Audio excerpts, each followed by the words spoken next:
ಇವತ್ತು SCP TSP ವಿಚಾರದಲ್ಲಿ ಸರ್ಕಾರ 3 ವರ್ಷಗಳಲ್ಲಿ ಕೈಗೊಂಡಿರ್ತಕ್ಕಂಥ 39,000 ಕೋಟಿ ರೂಪಾಯಿಗಳನ್ನ ಬೇರೆ ಬೇರೆ ಇದಕ್ಕೆ ಬಳಕೆ ಮಾಡಿರ್ತಕ್ಕಂಥದ್ದನ್ನ ಎಲ್ಲಾ ದಲಿತ ಸಂಘಟನೆಗಳು ಸೇರಿ ಇವತ್ತು ಖಂಡಿಸಿದೆ. ಸುಮಾರು 60ಕ್ಕೂ ಹೆಚ್ಚು ಸಂಘಟನೆಗಳು ಇವತ್ತು ದುಂಡು ಮೇಜಿನ ಪರಿಷತ್ನಲ್ಲಿ ಭಾಗಿಯಾಗಿದ್ರು. ಪ್ರತಿಯೊಬ್ಬರು ಕೂಡ ಹೇಳಿದ್ದಿದೆ, ಈ ಸರ್ಕಾರ ದಲಿತರಿಗೆ ಧೋಖಾ ಮಾಡ್ತಾ ಇದೆ, ವಂಚನೆ ಮಾಡ್ತಾ ಇದೆ, ಮೋಸ ಮಾಡ್ತಾ ಇದೆ.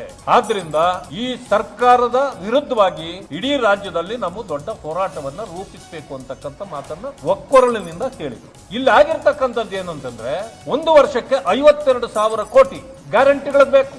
ಅದನ್ನು ಮುಖ್ಯಮಂತ್ರಿಗಳು ಪದೇ ಪದೇ ಹೇಳ್ತಾರೆ. 52,000 ಕೋಟಿ ನೀವು ಬಜೆಟ್ ನಲ್ಲಿ ತೆಗೆದಿಟ್ಟ ಮೇಲೆ SCP TSP ಹಣ ಯಾಕೆ ಬೇಕು ಅದಕ್ಕೆ ಅಂದಮೇಲೆ, ನೀವೀಗ ಒಕ್ಕಲಿಗ ಸಮುದಾಯದ ಹೆಣ್ಣು ಮಕ್ಕಳಿಗೆ 2,000 ರೂಪಾಯಿ ಕೊಡ್ತೀರಿ ಮನೆಯೊಡತಿಗೆ. ಒಕ್ಕಲಿಗ ಅಭಿವೃದ್ಧಿ ನಿಗಮದಿಂದ ತೆಗೆದು ಕೊಡ್ತಿದ್ದೀರಾ ಅಥವಾ ಲಿಂಗಾಯತರಿಗೆ ಕೊಡ್ತಕ್ಕಂತ ಅವರ ಅಭಿವೃದ್ಧಿ ನಿಗಮದಿಂದ ತೆಗೆದು ಕೊಡ್ತೀರಾ? ಈಗ ಮೈನಾರಿಟೀಸ್ ಅಥವಾ ಮುಸ್ಲಿಮರಿಗೆ ಕೊಡ್ತಕ್ಕಂತ ಹಣ ನೀವು ಮೈನಾರಿಟಿ ಡೆವಲಪ್ಮೆಂಟ್ ಇಂದ ತೆಗೆದು ಕೊಡ್ತೀರಾ?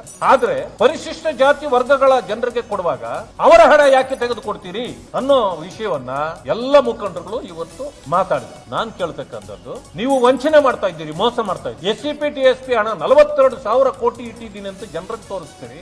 ಇದರಲ್ಲಿ 34 ಏನು ಡಿಪಾರ್ಟ್ಮೆಂಟ್ಗಳಿದೆ, ಅಷ್ಟು ಡಿಪಾರ್ಟ್ಮೆಂಟ್ಗಳಿಗೆ ಖರ್ಚು ಮಾಡಬೇಕು ಅಂತ 21,000 ಕೋಟಿ ಅದಕ್ಕೆ ಕೊಟ್ಟು ಬಿಡ್ತೀವಿ ಕ್ರಿಯಾ ಯೋಜನೆ. ಇಲ್ಲಿ ಉಳಿಯೋದು 21,000 ಕೋಟಿ. ಅದರಲ್ಲಿ 14,000 ಕೋಟಿ ನೀವು ಗ್ಯಾರಂಟಿಗಳು ಅಂತೇಳಿ ನೀವು ಬಳಕೆ ಮಾಡಿಬಿಟ್ರೆ ಉಳಿಯೋದು ಬರೀ 7,000 ಕೋಟಿ. ಅಂದಮೇಲೆ SCP TSP ಹಣ ಪರಿಶಿಷ್ಟ ಜಾತಿ ವರ್ಗಗಳಿಗೆ ಸಿಗೋದು ಕೇವಲ 7,000 ಕೋಟಿ. 42 ಅಂತ ಯಾಕೆ ಹೇಳ್ತೀರಿ ನೀವು? ಸುಳ್ಳು. ಇದು ಜನರಿಗೆ ನೀವು ಮಾಡ್ತಾ ಇರತಕ್ಕಂತ ಅನ್ಯಾಯ, ಮೋಸ. ಅದರ ಬದಲಾಗಿ ಈ ಬಜೆಟ್ ನಲ್ಲಿ ನೀವು ಇದನ್ನು ತೆಗಿಬಾರ್ದು. ಒಂದು ಸಮಯ ನೀವು ಅದನ್ನೇ ಮುಂದುವರಿಸಿದ್ರೆ ದಲಿತರ ಆಕ್ರೋಶವನ್ನ ನೀವು ಎದುರಿಸಲೇಬೇಕಾಗುತ್ತೆ. ಎದುರಿಸಿ. ನನ್ನ ಮನವಿ, ನೀವು 7,000 ಕೋಟಿನೇ ನಮಗೆ ತಲುಪ್ತಾ ಇರೋದಲ್ವಾ? ಅದಕ್ಕೆ ನಾನು ಕೇಳ್ತೇನೆ ಮಾನ್ಯ ಮುಖ್ಯಮಂತ್ರಿಗಳಲ್ಲಿ, ನೀವು 7,000 ಕೋಟಿ ಕೊಡ್ತೀರಾ ಪರಿಶಿಷ್ಟ ಜಾತಿ ವರ್ಗಗಳಿಗೆ? ನೀವು ಅಷ್ಟನ್ನೇ ಹೇಳಿ.